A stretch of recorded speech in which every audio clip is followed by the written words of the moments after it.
Welcome back, everybody. This is Mrs. Bashman, your art teacher, and today I am going to be going over some tricks and techniques for using watercolor paint. The first thing I want to show you is masking.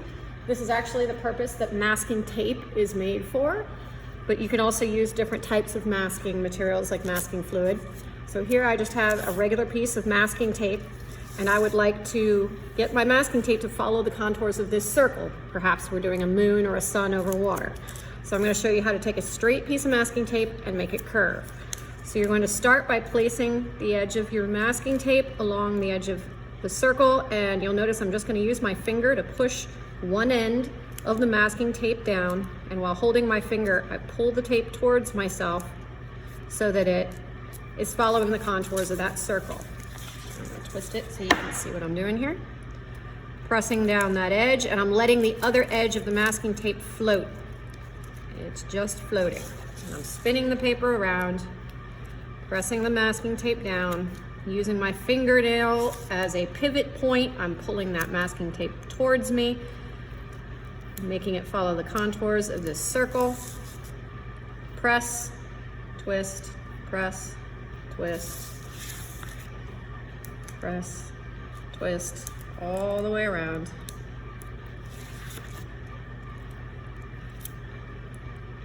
Until I get back to the beginning.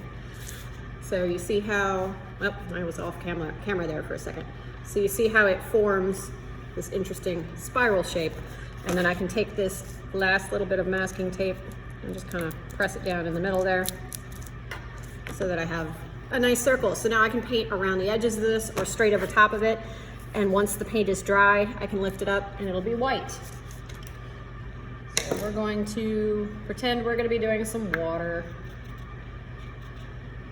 or a sky. Let's do, this is gonna be water. With the reflection of the moon in the water.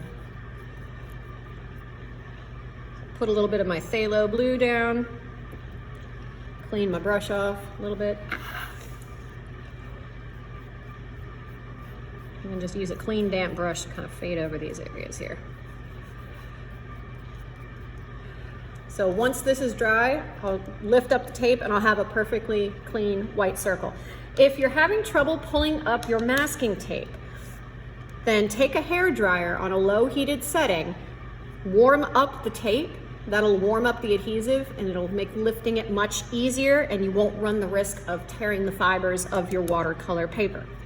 The second thing I wanted to show you is how to erase or lift watercolor paint. Here I just have a section of watercolor that I've painted already. It's completely dry, but I want to pull out of this. I want to change the color, or I would prefer to make this a little bit lighter.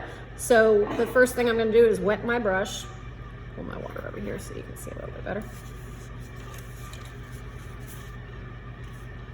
Make sure my brush is clean and wet, but not really, really wet. And say I want to pull up a line here. I just brush over the paper. Now I'm not scrubbing very hard. I'm just brushing over it. And I tap up. Again, clean damp brush, brush over it, and pat it up.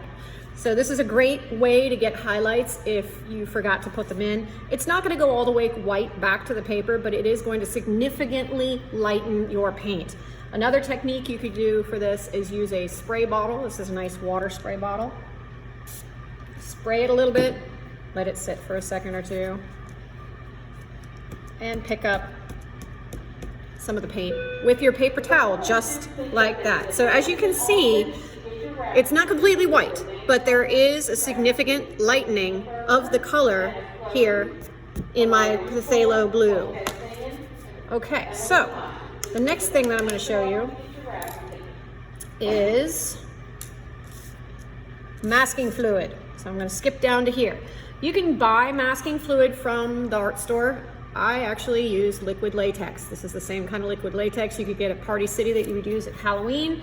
I like it because you can get a big bottle for like $2-3, which is much cheaper than liquid latex that you would buy at an art supply store. Don't ever, ever, ever use paintbrushes when applying liquid latex, because you're going to go wash your brush in the sink and this resists water. It's not going to get the latex out. It's going to ruin your paintbrush. Don't do it.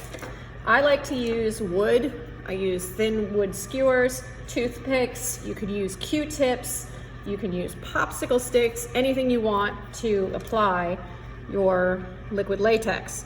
So you just dip whatever it is you're using into the liquid latex, and then you draw straight on. So I'm gonna make some water droplets. I'm gonna have some long, thin lines that are gonna end in droplet shapes. Now this is an off-white color on white paper, so you're not gonna see it too easily.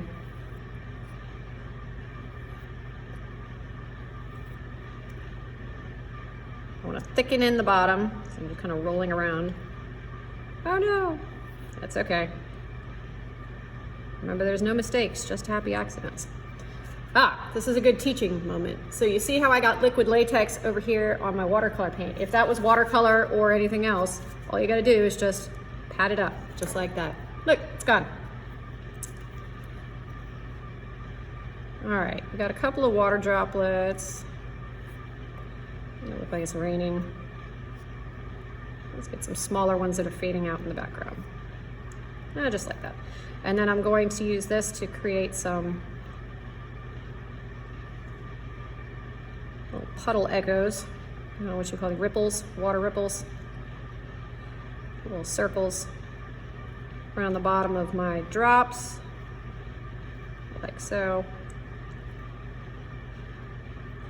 Kind of like using an old-fashioned pen quill. You just dip it into your latex, and away you go. All right, so I'm gonna let that dry before I paint over it. That's an important step. So we'll get rid of that, clean off my skewer, and put that back to the side. Okay, the next box down here, we're going to demonstrate sponging. For sponging, you can use natural sponges like this or store-bought man-made sponges. I prefer the natural ones because they give you a more organic look. You always want to keep your sponges clean and work with them when they're wet, and rinse them off and wash them afterwards. Always keep your stuff clean, please.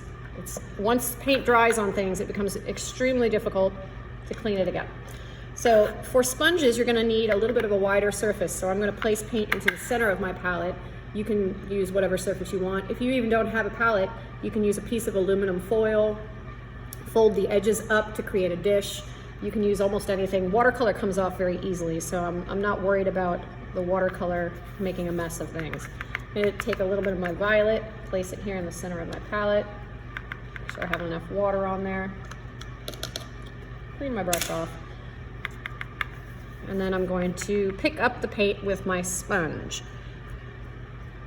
And then you just tap, tap, tap, tap, tap away. So you can sponge away with a natural sponge. If you don't have a sponge and you want to get the effect of sponging, you can take an old bristly brush, one that's kind of been abused for a while and it's not in the greatest shape and it's got all these little things hanging off here, and you can tap with your paintbrush and get a close approximation of what it would look like if you were sponging. Now, to get these faded areas, you could cheat and spritz it with a little bit of water and kind of let it flow around a little bit. And you see, you do get a similarity between these two techniques. So sponging with a regular sponge, and you can also approximate the look of sponging with an old paintbrush. Next thing I'm going to show you is stamping. Stamping is basically using any kind of material to apply your watercolor paint that is not a paintbrush. So I'm going to be using a popsicle stick, and I'm going to be creating a thin line. Maybe I'm doing like a, I don't know, fence post or something. So I'm going to draw using the watercolor straight onto my paper.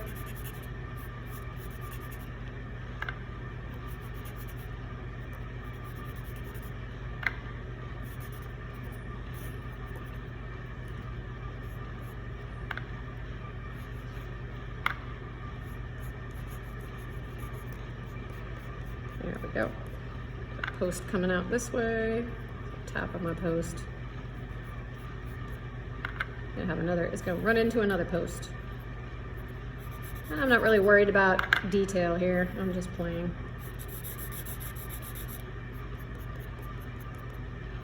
Maybe we got another post going off there. So you see how it gives it a much more, I don't know, liney look to it. It's not as smooth as what you would get with a paintbrush. So that's stamping. Okay, next thing I'm gonna show you how to use is how to use plastic wrap. So plastic wrap, you know, any kind of plastic wrap will do, doesn't matter. You know, just regular saran wrap like you'd use in your kitchen. So the first thing you need to do for this method is to apply an even coating of paint. So I'm gonna put some water down on here. And, oh, what the heck, let's go with some crimson. Mix my crimson up here. Might have made that a little too watery, we'll see. So for this method, you need to have at least 2 different colors. Here, I'm going to be using the white of the paper as my lighter color, and I'm using some alizarin crimson as my darker or richer color. I feel like that's not rich enough. That's better. I want a nice bright color. Ooh, look, I splattered. All right, doesn't matter if it's even or not. Get those splatters, pick them up, go away. There we go, all done. Okay, so while this is wet and nice and runny, you can see how the water and the paint are moving here. I'm going to take my piece of saran wrap and I'm going to make sure it's nice and crinkled, and I'm going to press it into the paint. And you'll be able to see, you see up close there? You see how it makes the paint pool in these interesting ways. So it's gonna look kind of like stone or brick afterwards. Don't lift it up until it's dry. So we have to leave that alone and have some patience. So the next method, using salt.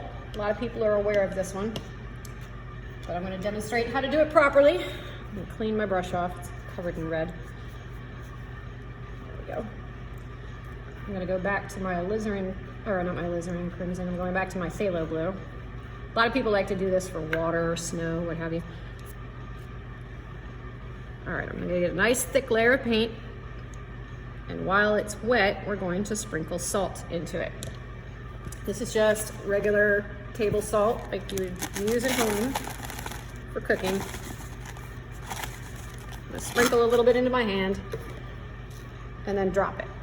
And you see instantly the chemical reaction between the salt and the water. The salt molecules are sucking up the water like a sponge, and that reaction is going to continue until it dries. Let me show you what it looks like when it's dry. This is a painting that I was working on the other day for another demonstration. And you see those crystallized areas? Isn't that beautiful? So that's what it'll look like once it's dry. If you have too much salt on there and you still can kind of feel it when it's dry, just brush those off. It takes a little bit of practice to figure out how much salt to how much paint, you know how wet you need to have it. So try practicing this a few times to get it to where you like it.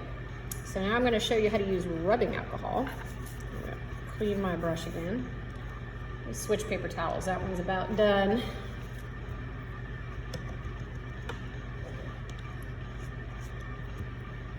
That's better. I don't want to run into my saran wrap over here. Let's see, what the heck. We're gonna go back to purple. We're gonna go back to our violet. Nope, that's not enough. So just like salt and saran wrap, you want to have a nice thick layer of paint. I didn't mix this very well, so it's kind of chunky. I don't know if I like this purple. It's kind of a lavender.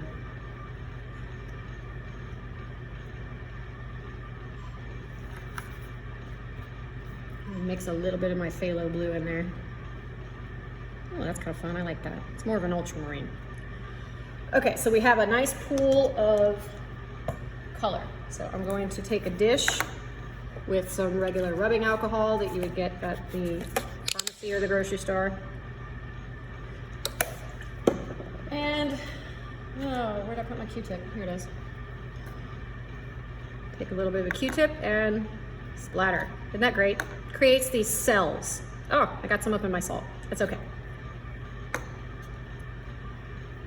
Rubbing alcohol. magic. Again, we have a nice scientific chemical reaction happening between the rubbing alcohol and the water as they resist one another. The next thing I want to show you is splattering. Splattering is fun. Lots of kids like to do it, lots of adults too, but it is messy if you don't do it right. Even if you do it right, it can be messy. So for splattering, you want to load a brush with paint, wipe off the excess. You don't need this like dripping all over the place. You really don't. And then I'll use another paintbrush or a pencil and I tap. Now I can adjust the angle of my brush to adjust if I want it to go straight down. I can get real close to my paper or I can get further away. The further away from your paper you get, the broader your splatter pattern is going to be. So keep that in mind. If you want your splatter to remain in a certain area, cover up the areas around it to keep them from getting messy. So you could use a scrap piece of paper if this was dry. I'm not going to lay it down there because it's wet, and cover up those edges to protect it while you're splattering. But since we're just doing a quick demo, I'm going to just go for it. And you notice I got it all over the side of the table too. That's okay. I'm going to switch colors because why not? And you notice when I get really close to the table there, I get a much tighter area of splatter. As the droplets move away from that area, they spread out a little bit more, but they travel. You can see those drops have splattered a good distance away from that box.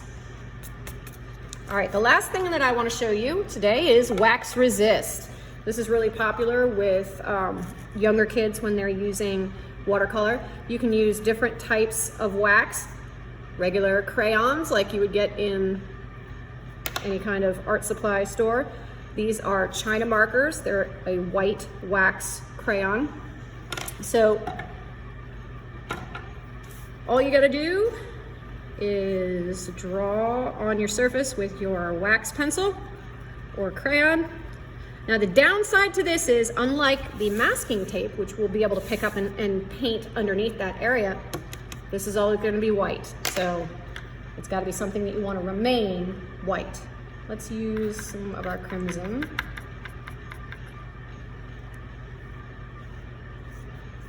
And there's the circle that we just drew. And you get these little droplets, just like if you had splatter. If you want to clean it up, you can pick that up with a paper towel and it'll clean up that area from before. So I want to back up a little bit now that my masking fluid is dry, and I'm going to show you what that's going to look like. I'm going to mix a little bit of Viridian green with my phthalo blue, and I'm going to paint right over there. And you see how those water droplets that I painted show up? Ta-da! Isn't that fantastic? I love that. So as this dries, I'll be able to peel these up and you'll be able to see the white underneath. So I think this is dry enough now that I can pick this up. I'm going to gently lift away, and if it starts to tear the paper, stop and hit it with the hairdryer. There we go. I don't want to pull it all the way up because I kind of want to leave this so that I can show what it looks like. There you have a nice white circle, and I could change this to a different color. Once I pick up this paper, I can go ahead and paint into it as much as I want. Excellent. So once this dries, I'm going to lift this up, but I don't want to show you now because I don't want it to mess it up. But here is an example of what that saran wrap is going to look like. You see how it creates this really interesting kind of texture that you have up here in this rock. So that's going to look really cool. And let me see if I can lift one of these, even though it's wet, just to show you what it's going to look like. Nah, it's going to bleed. Yeah. All right, I'm going to leave that down. Okay, so there we have it. You've got masking tape, masking fluid.